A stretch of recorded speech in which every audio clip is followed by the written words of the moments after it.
Malelele, Pulavinaka, Talofalava, and welcome to another episode of Pacific Empowerment with Akanesika Fusi. This is episode number 21. Can you believe it? I hope you are doing well wherever you're listening from. I have received so many messages that there are listeners from all over the Pacific: Papua New Guinea, Solomon Islands, Fiji, Tonga, Samoa. Even the Micronesians are tuning in as well. So last week and this week has been crazy busy with so many of my videos on Kava has gone viral, both on Facebook and TikTok on social media. It has gone viral. And it just goes to show that I've touched on a very sensitive and taboo topics that everyone in the Pacific is thinking about. And I'm grateful. I'm surprised myself to God for giving me this courage and this strength to talk about these sensitive topics. And it's very needed, at this time and in our community. And you just see how so many people are struggling silently, are suffering silently, but they can't speak out. And I'm so glad that God is using my platform to be a voice for the voiceless, to be a voice for the weak, and to be a voice for the suffering. People are suffering silently. And it was also very interesting and exciting because on Sunday, I received a very surprising comment on social media, because this comment is very special because it's from a well-known journalist in Tonga, Kalafi Moala, that's his name. And I've watched him since I was little. I've seen him on TV, on the news and his work. I was super surprised to see his comment on my Facebook page because I was celebrating reaching 15,000 followers on Facebook. Can you believe it? 15,000 followers. And now it's already over 20,000 followers as we're speaking today. And it's crazy because people followed me after the Kava videos. And Kalafi Moala left a comment, that made my day. That really made my Sunday and my week. And this is his comment. Akanesi, I have been active in media for over 35 years, and I have not come across anyone like you who so powerfully communicate on point issues that are so sensitive yet so needed to be addressed. We often say in media that our ultimate commitment is to speak truth to power. You are doing that. I pray and wish you all the best. Keep up the good work. If each of your 15,000 followers, including me, will send you a $1 each, that would be $15,000. I'm sure it will go a long way in helping you stay online. Blessings and whakaapa-apatu. When I read that comment, I was so shocked. It was shocking to me because a well-known journalist, this is a huge for me because Kalafi Moala is a well-known journalist and he's a journalist who knows how the media works, and he's been working for over 35 years, 35 years experience. And for him to leave me a compliment like that, is so humbling to me. I'm so humbled and grateful and appreciate his comment and his compliment because it made a difference. It really encourages me to move forward and to continue doing what I'm doing because I'm getting a lot of backlash. I'm getting a lot of negative comments, especially talking about Kava and Doa. That's a really huge taboo topics, not only in Tonga, but the Pacific. And for me to touch on that, it is to be expected to receive backlash comments from the community. And seeing the support from Kalafi Moala, it just made my day and it just encourages me to move forward. So if you're listening, Kalafi Moala, thank you so much for your comments to encourage me to continue. And I will continue speaking truth to power to help our Pacific people grow, change, heal, and move forward. So in this episode, so many things we'll be talking about in this episode. It's really interesting because ever since I talk about the Kava, the Faikava, so many Samoans commented and messaged and said, Samoans don't drink Kava like that, like the Tongans and the Fijians. They don't abuse Kava. They don't drink Kava casually like that. And it's true. I don't usually see any Kava groups, any other group, Samoan men drinking Kava. It's mostly Tongans and Fijians who drinks Kava all the time and grog and abusing the Kava. But we rarely see Samoans drink it. But I was surprised to receive a message this week from a Samoan woman with her testimony about her Samoan husband who's addicted to kava, who's abusing kava. And it was surprising to me because I thought Samoans don't drink kava casually like the Tongans and Fijians. But it looks like the toxic culture of the Tongans and the Fijians is slowly creeping into the Samoan community as well because they don't usually drink kava like this. But I don't know what's causing this change in the Samoan community. It could be influenced by Tongans and Fijians. It could be the Tongan community in Samoa because they drink kava in the Tongan community at USB. I don't know, but it was surprising to me. So in this episode, I'm gonna start with this testimony from a wife of a Samoan Ava man, and then I will also read out some of the reactions to my cover videos, especially on the health image, because so many people were commenting and sharing their experiences on cover addiction. Some of their family members died, some of their family members were sick. It's really interesting to hear the impact that cover addiction is causing in the Pacific community. And then I will read other testimonies later on about wives of Faikava government. So I'm going to start reading out her testimony now and we will go from here. Okay, so this is her testimony. I'm a Samoan woman married to a Samoan man, and I just wanted to share my honest thoughts about how Faikava has affected our family. My husband and I have been together for almost 6 years. From the beginning, we worked hard together, supported each other, and helped provide for both our families. We set goals and achieved them as a team. But ever since he started joining Faikava about 2 months ago, things have slowly changed. At first, it was just once a week, and he came home early. Then it became later nights past midnight, and he started missing our evening prayers and family discussions. Now it has become worse. He often comes home after 3 a.m., sleeps all day, and skips work. For the past 3 weeks, our financial situation has dropped and he's changed a lot. When he comes home, he expects me to wake up, warm his food, serve him, and sit beside him while he eats, even get him water or charge his phone when the charger is right next to him. When I try to tell him it's not the right time to talk, he insists I stay awake while he talks, even though I still have to go to work the next morning. What hurts most is that when he hears I'm coming home from work, that's when he starts getting ready to go to fight Kava again. He expects $50 for Kava and $17 for cigarettes every time. I just don't understand how the Faikava gatherings, especially those hosted by pastors, can go so late into the night. Why don't they advise these men about balance, family time, and responsibility? Some men now go straight from work to Faikava and only come home to change for work again. This isn't the Samoan way of Ava drinking I grew up knowing. Back in Savaii, Ava was part of community service, and fellowship men drank after working hard together, earning their rest and conversation. But now it feels like Faikava in the city has turned into an escape from responsibility.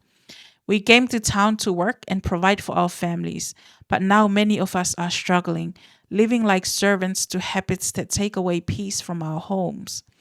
Why act like we are millionaires, spending money we don't have, while others hustle to pay rent and put food on the table?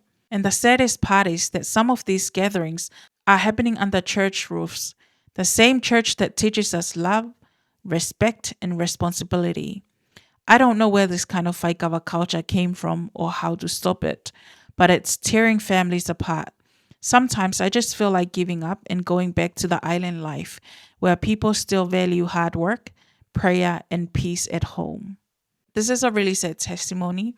To see the Samoan community getting addicted to kava, just like the Tongans and the Fijians. What she's explaining here, this is what they usually do in Tonga. And when she's asking, she doesn't know where this kind of Faikava culture come from. I think it came from the Tongan community, I'm not too sure, or the Fijian community.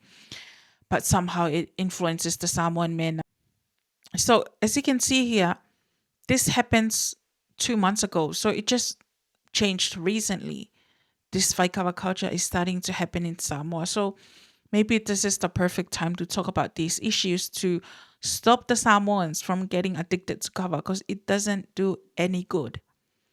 There is no good coming, from the abusing of kava. And happening in church, the man in the church is the most addicted to kava, I'm telling you. Because in Tonga, the men drink kava at church, before church, after church, nighttime, the next day, they go all the way to the morning. It's mostly the men in church that are abusing kava. I don't know what kind of Christianity this is, but kava is making you distant, not only from your family, but it's distant from God for not fulfilling your responsibility as a father to your family. And then you're not working anymore. The women are now the breadwinner and looking after the home, taking care of the home and going out and work for money.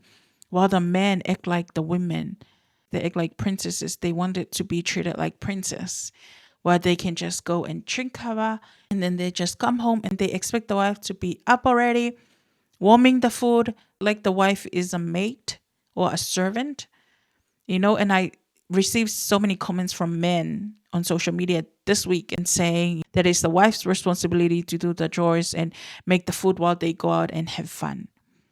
This kind of mentality has to change. And I want to make a proposal, because now Faikava men wants to be treated like princesses.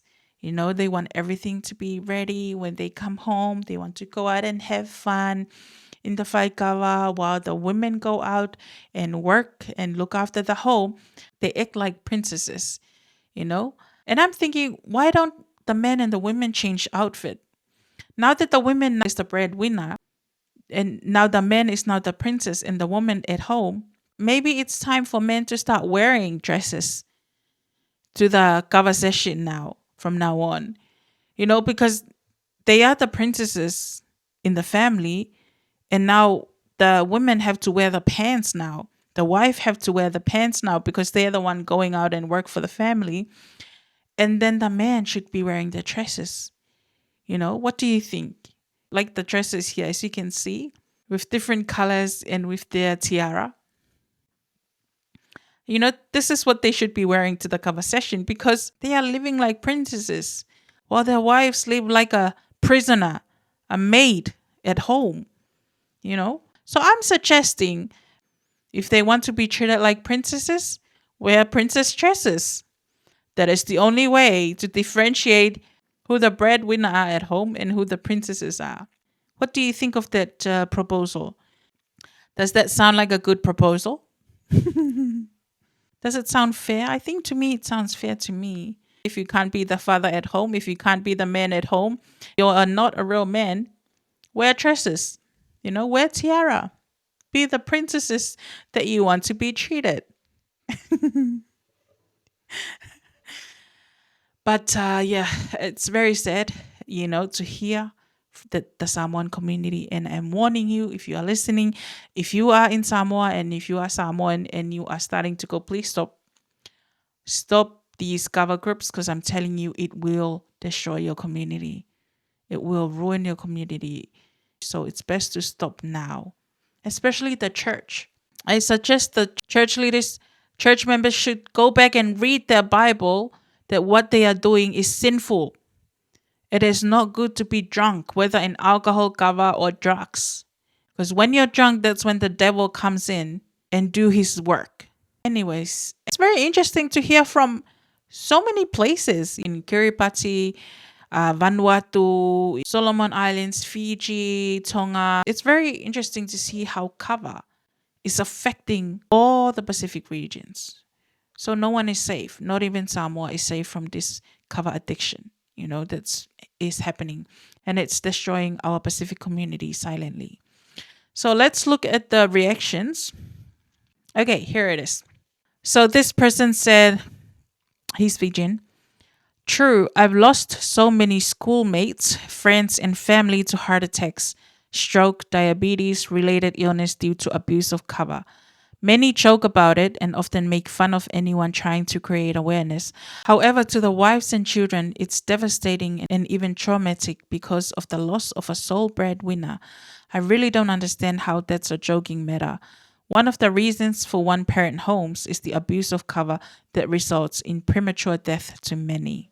I've received so many messages and say, what about obesity? What about heart attacks, strokes, diabetes? But some of these diseases, one of the major causes is kava, because kava makes you lazy and then you sleep all day and then you go and drink kava all night. Then you come and eat heavily, after kava, and then you sleep. And it's true because I was reading an article about, a research and a study about kava, and some of the diseases are mentioned here. Kava causes kidney failure. Most Fijians are dying from excessive kava consumption. Today, most young mothers are dying from it. Well, in Fiji, it's a bit more dangerous because both men and women drink kava in Fiji. And I've been in Fiji. I remember going to Fiji and drink kava heavily for the first time. That was the first time for me to drink kava and get drunk in kava. I didn't know that you can get drunk in kava. And then I think the third bowl, I started getting drunk, like I started talking a bit more than usual. And when we walked back to our accommodation, you can't really walk straight. I mean, you walk straight, but you feel that dizziness. And yes, the women drink kava excessively in Fiji. And it's really sad because now both men and women are affected, leaving young children orphans and abandoned because both the parents are addicted to kava or die from that. There's another comment. Got solace with yellow skin because they drink too much kava. Yellow skin and eyes is a sign of liver failure. Yes, liver failure is another major effect of kava. And this is another comment. This is so true. I have seen some young people getting liver failure from kava, but no one is talking about it. Yes, no one is talking about it until now. This one is from Kiribati. Kiribati is using it a lot. Most people who drink it back home, their health is deteriorating. And so many comments from Kiribati. They drink kava every day. They abuse kava and so many men are dying young from that. Okay, so this comment is from New Caledonia. Exactly. Kava was introduced in New Caledonia some years back. It's not part of our culture at all. It's a flu, curse and destroy families. Flu is a French word and flu means curse or black. So New Caledonia didn't drink kava before, but somehow it's been introduced to their culture recently, some years back. So you can see how kava is slowly spreading all over the Pacific and destroying our people. Another comment here. I've always wondered if it's linked to the high numbers of Pacifica people needing dialysis. I think so because liver failure, you have to do dialysis. And also someone else was commenting saying her dad was dying from over drinking of kava and he was doing dialysis. There is a kava bar near USB. Youth are consuming kava during their day in between lectures. The problem is only going to get worse. Kava does play with your mind. Like you don't think straight once you drink kava. It will make you want to sleep. And you won't focus on your lecture. It's just like the men in church when they drink kava before the sermon and then they sleep during the sermon. And it's going to be the same thing here. I do believe that, if you're listening from USB, I do believe kava should be restricted from university, just like what Otago is doing. Kava should be restricted for students so they can focus on their studies. The whole point of going to the university is to study. So why would you waste money going to university if you're just going to drink kava? It doesn't make any sense. If your parents is the one paying for your, or your families is paying for your university studies, you're just wasting their energy. You're not appreciating them if you're only drinking kava in between lectures and not focus on your studies. And there is another comment about young students, young boys in high school drinking kava and then come and sleep at school or miss the school. I'm going to read the comments as well. This is another comment. True, but maybe better understanding is needed to the people that are abusing it. Like any addiction, it started to hurt my kidneys, so that's why I stopped. Okay, so now let's look at the comments from some other reactions as well. So this comment, she said, and how many men become impotent from excessive kava consumption, which in turn leads to extramarital affairs. I have girlfriends whose husbands are huge consumers of kava, and they have all mentioned the same to me, regarding their husband's lack of performance and erectile dysfunction from excessive kava consumption. Too grog dope and too tired most other days to satisfy their wives and partners. Yes, I mean, what do you expect from a drug calming your nerves? It will eventually make men important. This one is from the United States. He said, I've been saying this to my Tongan brothers. When I got to college, they were drinking kava with anyone on the team and friends they would meet. I grew up understanding that the other ceremony is sacred, something our people share and have in common with no other, not to be abused and taken lightly. My brother-in-law frequents the Kalapu in California, and his skin looks discolored. He got pulled over by the police in San Bruno, California, and was arrested for a DUI even though he didn't have alcohol in his system. He failed the sobriety test with kava in his system. So I asked him if he was tested the breathalyzer, and he said yes, he passed the breathalyzer test because breathalyzer cannot detect the kava, but he failed the sobriety test because he was too drunk. He was drinking too much kava in his system and he was too drunk. And he got a DUI from that. This is another comment. This is a comment from a Fijian woman who was addicted to kava. I used to be addicted to drinking kava. I started drinking it when I was in high school and continued till university. I don't really like drinking alcohol compared to drinking kava, and I got really sick. And I remember the way that I drink kava too isn't normal anymore when I got sick. I started decreasing the way I drink kava. It took a while because I couldn't just stop drinking it altogether. But when I developed a cyst in my ovary, I stopped drinking, and also because the Lord just wanted me to stop drinking kava. It was just something between me and God, and it's been almost 3 years now of not drinking kava and alcohol, and I'm grateful to God I was able to get out of it. And when we go to villages for field survey or visit when it's time for sevu sevu, I would not drink, and the Lord would never make me feel humiliated or anything if I didn't take the sevu sevu cup. I realized the Lord also honored the choices we make. Sometimes I would just openly communicate with people or villagers we visit that I don't drink kava, and they respect my decisions. I am not against people drinking kava. It's the overconsumption of it, which leads to many social issues we are facing today. So this is another comment from a family member. He goes to kava bars almost every night and sometimes stays at places where kava is served. His wife told me he would die from it one day, as his doctor had already advised him to stop due to its impact on his health. However, he did not stop, despite his wife's and others' warnings. His daughter found him dead in his sleep the next morning after a night out drinking kava. As you can see there, that is the horrible effect of kava. Our people are drinking it until they die. It reminds me of the Aboriginals here in Australia. So many Aboriginals got addicted to kava when kava started coming in from the Pacific. And some died because they would drink kava every night. They would abuse kava, even mix kava with alcohol. And then the Australian government started restricting import of kava from the Pacific. So this is a long comment from a Kiribati woman. I'm from Kiribati, and they are having issues where they are teaching boys as young as 10 to drink. We never had meaning to kava the way other cultures did do, like Tonga, Fiji, and Samoa, so they are completely using for recreation use. There is no telling. Kava that's not regulated are mixed with other things, so the people in Kiribati are dying. They are not waking up after a night out drinking. There is no telling if it's true kava or mixed with other things. It's so normal that there is no care to even check, is that stuff even real? But they think it's safer than beer when it's not.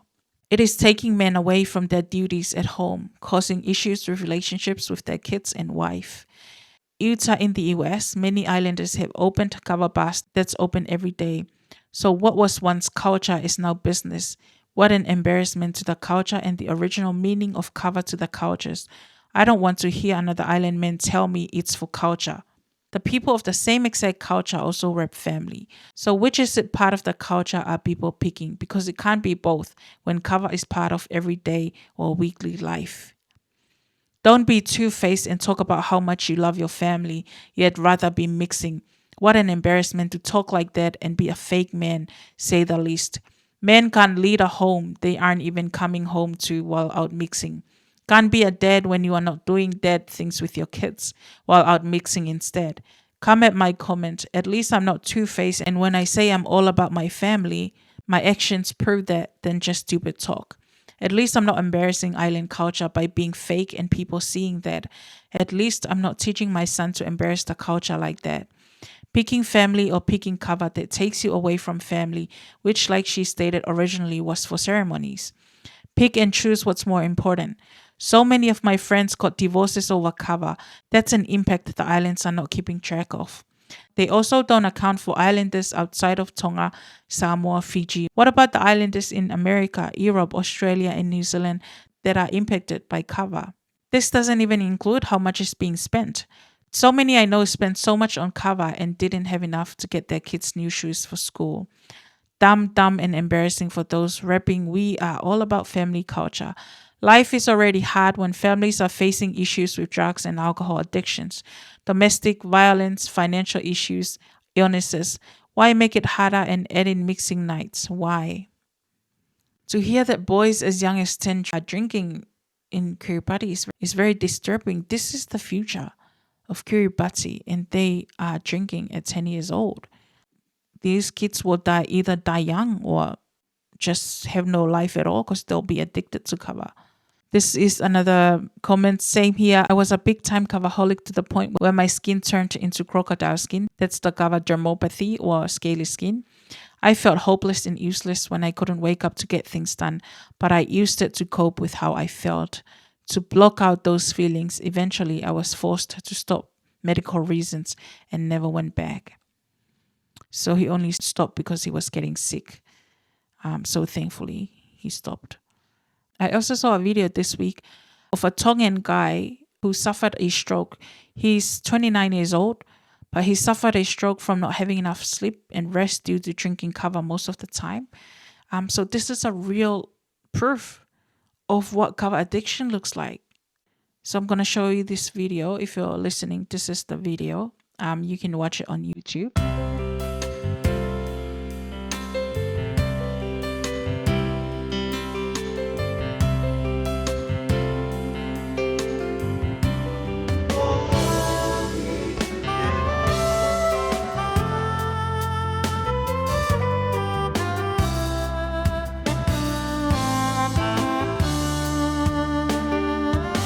So they're trying to recover him because he suffered a stroke from drinking too much kava.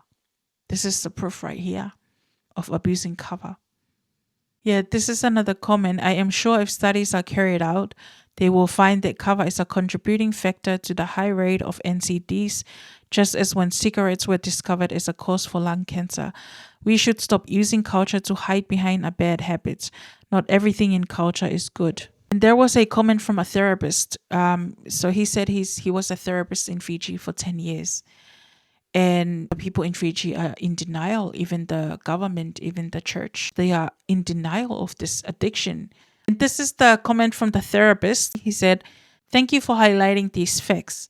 I worked for 10 years in Fiji as a therapist, and the whole country is in denial, even churches and Ministry of Health. Cheers." I read a article, a study on this, on the kava, research on kava, and these are the effects, the health effects of kava that is showing in the studies. It says, aside from desired tranquility and relaxation attained from consuming kava, as well as perceived therapeutic benefits, reported adverse general health effects of chronic kava consumption have included headaches, impaired coordination, cognitive impairment, sexual dysfunction, loss of appetite, gastritis, pupillary dilatation, and red watery eyes, increased high density lipoprotein, cholesterol, lymphopenia, hypopominemia, and liver function derangement, as well as the kava dermopathy. So to explain how liver is affected by kava, when you drink kava, your liver does all the work to break it down. But some of the strong chemicals in kava can actually slow down your liver's natural cleaning system, meaning it has a harder time processing other things like medicine or alcohol. So in small amounts, your body can handle it. But if you drink kava too often or too much, it can start to overload your liver and cause problems over time. For example, Like, let's say the liver is the village kitchen. Every day it's busy, cleaning, sorting, and cooking, keeping everyone running smoothly inside your body. But imagine one day, everyone in the village brings their dirty dishes and leftover food all at once: kava, alcohol, oily food, medicine, and dumps it all on the kitchen table. The kitchen ladies get overwhelmed and they're trying to wash, cook, and clean, but there's too much to handle. So the kitchen slows down and it can't do its job properly anymore. That is exactly what happens to your liver when you drink too much kava. It gets tired, overworked, and starts to struggle to clean your body. So if you love your kava, remember this: give your liver a break. Don't make your kitchen work overtime every night. Okay, so this is a comment as well. He is Tongan and he just listed names of men, who already left their loved ones. So this is the comment. I moved to Utah 2021. These are the names of my fellow Kava drinkers who have already left their loved ones behind.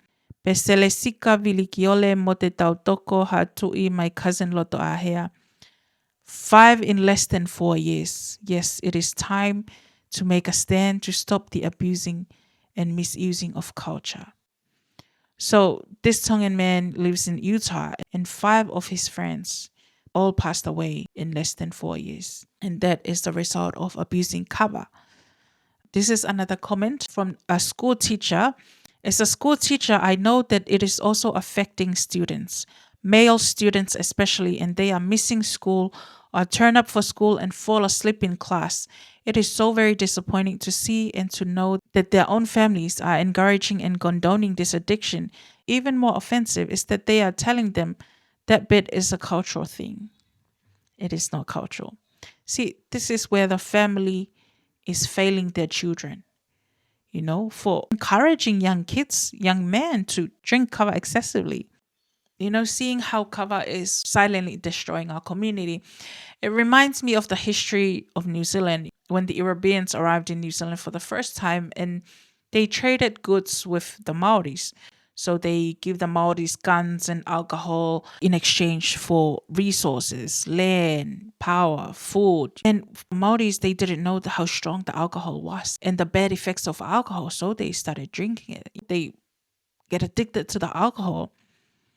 And while they were addicted to the alcohol, the Europeans started taking over slowly, the power, the land, and that history reminded me so much of what's happening with our people. The only difference is it is not the Europeans that's trading us the alcohol. It is our own people, the farmers, the businesses who are selling kava to earn money at the cost of our people. You see, Australians, they banned the import of kava because it was killing the Aboriginals. And our government is still allowing the abusing of kava in the Pacific regions. So if you can see, why is Australia and internationals are banning and restricting, the import of kava, and we don't.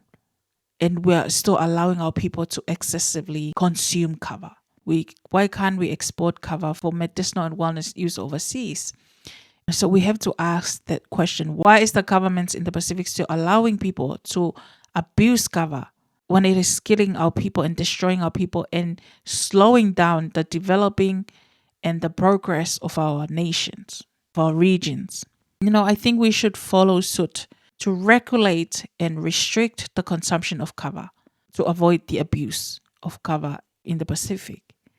Because it's destroying families, it's destroying people, it's keeping the Pacific regions poor. And while we enjoy the kava and drink it, Chinese, and other foreigners are coming and taking over our businesses, taking over our land. And, I don't blame them because our people are so busy numbing themselves with kava. I remember when I went to Vanuatu last year and we went around Vanuatu for the first time. It was 3 hours to go around the mainland. And most of the land near the beach, the farmlands, are owned by Chinese in Vanuatu. I have received so many comments from Vanuatu that abusing of kava in Vanuatu is worse. And I received so many angry men comments from Vanuatu because they don't want my video to affect their selling of kava. But that is not the answer to keep killing our people with kava. We need to do better as a Pacific community. Because when you realize that most of the lands in the Pacific are owned by Chinese and foreigners, and then it'll be too late to do anything about it. It's going to be like New Zealand. So the time to do something is now. I received comments from so many men saying, we live, we die. Might as well drink kava and enjoy life. Well, every time I hear that, I feel, sad for our community, for our people, because that is exactly what the devil wants you to believe. That life is meaningless, that you might as well waste it away. But here's the truth. You were not created to exist. You were created for a purpose. God didn't breathe life into your lungs just so you could sit night after night at the Kava bowl, numbing your soul while your dreams fade away. No. He placed you on this earth for something divine, something eternal. The Bible says in Ephesians 2:10, for we are God's handiwork, created in Christ Jesus to do good works, which God prepared in advance for us to do. That means before you were even born, God already wrote your purpose. He already prepared your story. The people you'd help, the family you'd build, the generation you would inspire. So when you say we live, we die, might as well drink, you're actually saying, God, I don't care about the purpose you gave me. And that is how the devil wins. Not by killing your body, but by killing your vision. In Proverbs 29:18, it says, where there is no vision, the people perish. You see, the devil doesn't always come to destroy you overnight, no. Sometimes he just wants to keep you distracted, keep you comfortable, keep you entertained, spiritually asleep, until you die without ever fulfilling what God created you for. And Jesus said in John 10, verse 10, the thief comes only to steal and kill and destroy. But I have come that they may have life and have it to the full. That means real life isn't found in the Kava bowl. It's found in purpose, in loving your family, building something meaningful, serving God, and leaving a legacy that outlives you. So the next time you say you live, you die, might as well drink, I want to remind you, no, brother, we live and we die, but how we live is what matters. Because a life without purpose isn't living, it's just waiting to die. You're just existing. So I'm going to end this episode with another testimony from a Palangi wife of a Faikava man. And this is her testimony. Hi, Akanesi. I wanted to keep my name anonymous, but I wanted to tell you that I appreciate what you do and your bravery to speak out. I am a Palangi. I was married to a Tongan man for nearly 12 years. Previous to that marriage, I was asked to doa for friends many times. And in that many times, I have married men try to touch me, dance with me, and little did they know I understood the things they were saying to me in Tongan. They would joke and laugh and say, you have to do these things or you won't get paid. To top it off, since I am a Palangi, they thought they could get away with paying a few dollars as opposed to a lot more with a Tongan doa. Back to my marriage, my then husband secretly started meeting up with a doa in another state while he was traveling for work. She too was married. Long story short, I would ask him who the girl was that added him on his social media, and he would tell me it was his cousin. I also had interesting messages incoming that I don't think he meant to send. He also would turn his phone off and I could never get through. For 2 years, this was happening and I couldn't figure out what was wrong with our relationship. Finally, we ended in divorce. After the divorce, he married right away to this girl.